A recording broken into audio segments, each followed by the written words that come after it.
আমরা জিলহজের প্রথম দশকের তাৎপর্য এবং গুরুত্ব সম্পর্কে জানি না বললেই চলে। এই কথাগুলো বারবার বলা দরকার।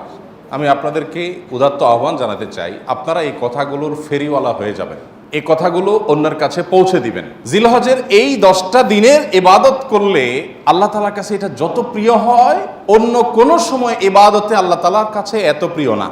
আল্লাহর কাছে এই দশকের ইবাদত অন্য দশকের বা অন্য যে কোনো সময়ের ইবাদতের সাথে বেশি গুরুত্বপূর্ণ। আল্লাহ বেশি খুশি হন এই সময় ইবাদত করলে বান্দা।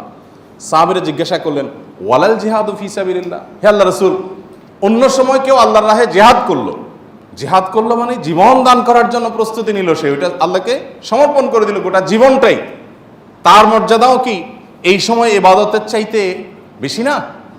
তখন নবী সাল্লাল্লাহু আলাইহি ওয়াসাল্লাম বললেন, না, ওয়ালাল জিহাদু ফি সাবিলিল্লাহ, অন্য সময় জিহাদ করলেও এই সময় ইবাদতের সমান হয় না।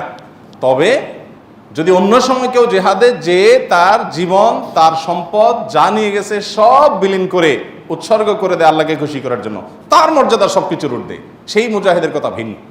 বাকি সাধারণ জিহাদের চাইতেও এই দশকের ইবাদতের মর্যাদা আল্লাহর কাছে অনেক